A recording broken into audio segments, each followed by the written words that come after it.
नमस्कार मित्रों, नमः संस्कृताय। उम्मीद करते हैं आप लोग बहुत ही अच्छे होंगे और अपनी पढ़ाई कर रहे होंगे। तो दोस्तों, हम अभी तक नाट्यशास्त्रम भरत मुनि कृत, जो नाट्यशास्त्र है उसके प्रमुख चीज़ों को देखें। अब हम आगे की चीज़ों को देखेंगे। आज हम नए टॉपिक से रिलेटिव कुछ चीज़ें पढ़ेंगे। आज का हमारा टॉपिक है अर्थशास्त्र। अर्थशास्त्र जो कौटिल्य द्वारा रचित है। यह अर्थशास्त्र जो है वो कौटिल्य द्वारा रचित है। ठीक है, तो दोस्तों हम आज अर्थशास्त्र के बारे में जानेंगे। ठीक है, अर्थशास्त्र के रचयिता जैसा कि हम बता ही रहे हैं कौटिल्य जी हैं, और इनके और भी नाम हैं। कौटिल्य के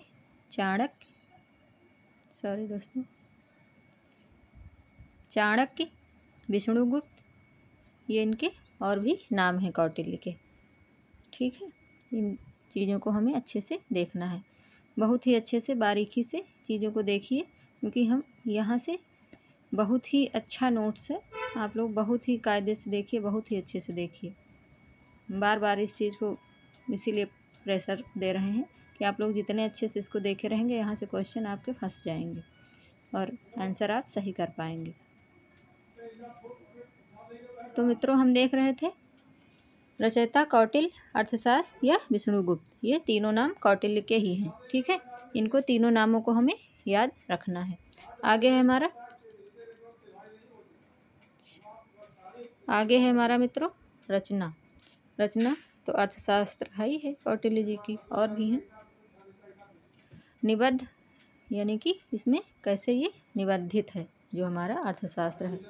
तो इसमें अधिकरण है 15 अधिकरण, 15 अधिकरणों में ये निबद्ध है, और 150 इसमें अध्याय हैं। ठीक है, 180 विषय हैं, 180 इसमें विषयों का वर्णन प्राप्त होता है। ठीक है, आगे देखेंगे दोस्तों। आगे है हमारा, इसमें 600 श्लोक हैं। जो हमारा अर्थशास्त्र है कौटिल्य जी द्वारा रचित, वो 600 श्लोक इसमें हैं। ठीक है, आगे ये बहुत ही पॉइंट द पॉइंट है। आप लोग इसको अगर देख लेंगे एक दो बार तो क्लियर हो जाएगा आपका कॉन्सेप्ट। ठीक है, तो दोस्तों आगे देखेंगे मंगलाचरण। तो मंगलाचरण हमारा क्या है अर्थशास्त्र का? नमः शुक्र बृहस्पतिभ्याम नमस्कारात्मक मंगलाचरण है। ठीक है, ये इसमें जो मंगलाचरण किया गया है कौटिल्य जी द्वारा अर्थशास्त्र में, वो हमारा नमस्कारात्मक मंगलाचरण है। ठीक है, आगे है दोस्तों, आगे सर्वश्रेष्ठ टीका। इनकी जो टीकाओं से तो लगभग प्रश्न बहुत ज़्यादा ही पूछे जाने लगे हैं। अगर आपने पुराने पेपर को देखा होगा तो आपको ज्ञात होगा कि टीकाओं से क्वेश्चन बहुत अधिक बनने लगे हैं। ठीक है, तो इसको हम बहुत ही अच्छे से देखेंगे। विज्ञानेश्वर मिताक्षरा। ठीक है, जो विज्ञानेश्वर की कौन सी टीका है? मिताक्षरा। और विश्वरूप की अपरार्क।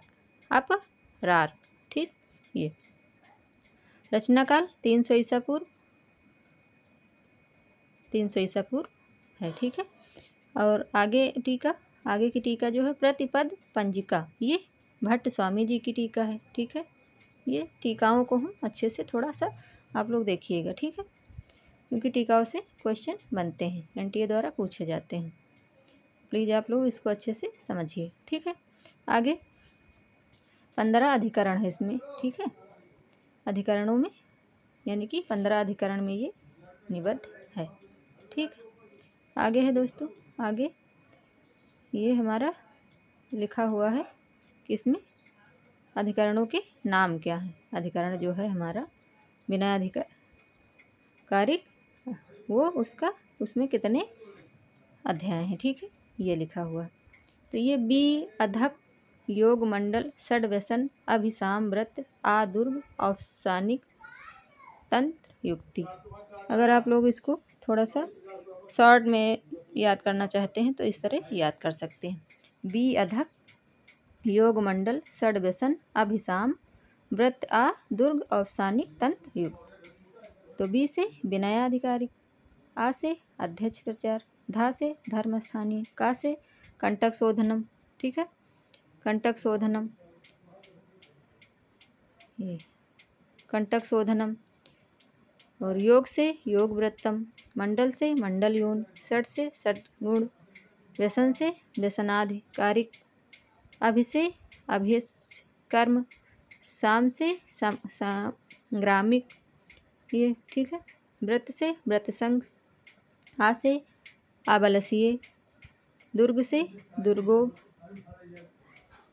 दुर्ग लंबोपाय, औपसानिक यानी कि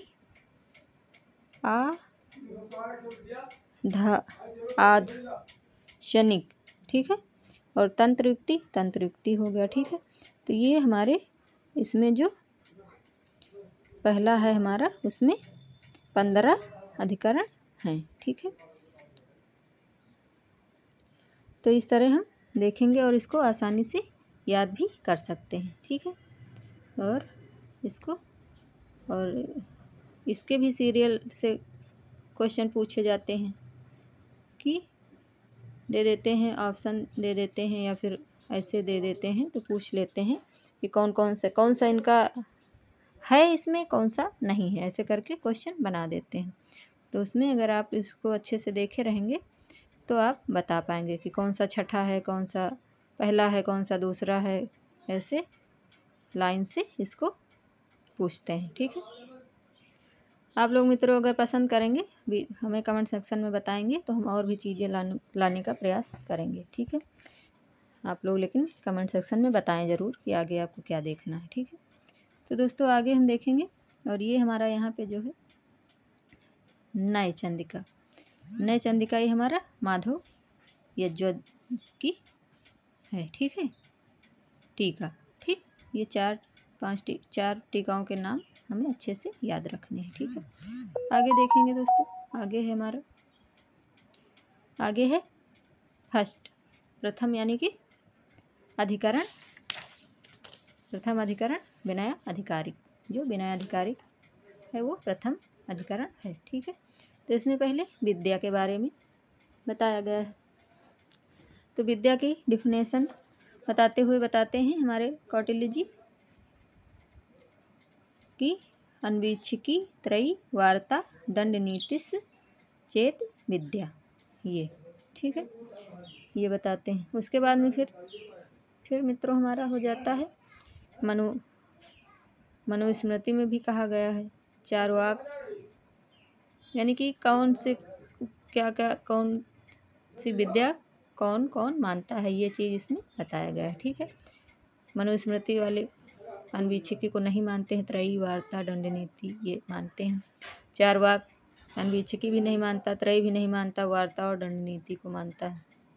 और औसनस शुक्राचार्य जी द्वारा क्या माना जाता है, ये तीनों को नहीं मानते हैं, ना तो ये अन्वीक्षिकी को मानते हैं, ना त्रयी को मानते हैं, ना वार्ता को मानते हैं, ये सिर्फ दंड, यानी कि इनका कहना है कि दंड के द्वारा ही राज्य को संभाला जा सकता है, ठीक है।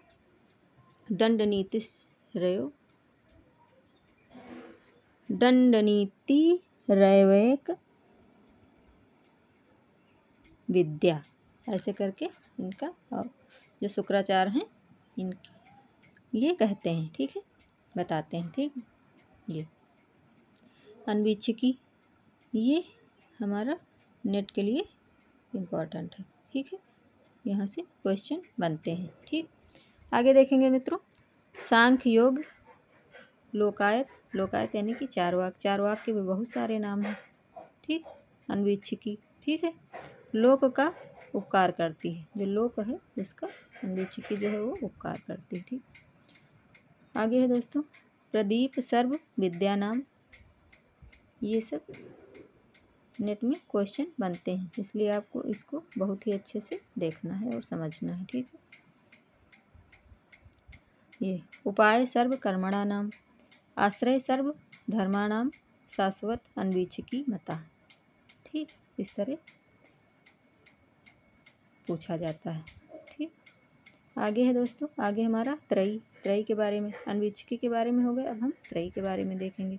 त्रयी क्या है, सम ऋगु यजुर वेदस त्रयी।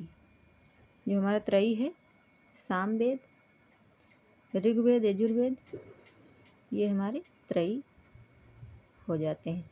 चारों वर्णों के कर्तव्य इसमें निहित हैं, ठीक है। त्रयी में साम, ऋग, यजुर्वेद, सामवेद, ऋग्वेद, यजुर्वेद हमारे इसमें नेट के सिलेबस में ये भी लगा हुआ है। आगे हम इसको देखेंगे, ठीक है। अभी हम इसके बारे में बात कर रहे हैं, अर्थशास्त्र के बारे में, तो अभी हम ये देखेंगे, ठीक है। ठीक है दोस्तों, तो आगे देखेंगे मित्रों। आगे है हमारा वार्ता। वार्ता के बारे में क्या है, वार्ता के बारे में क्या बोल रहे हैं हमारे चाणक्य जी।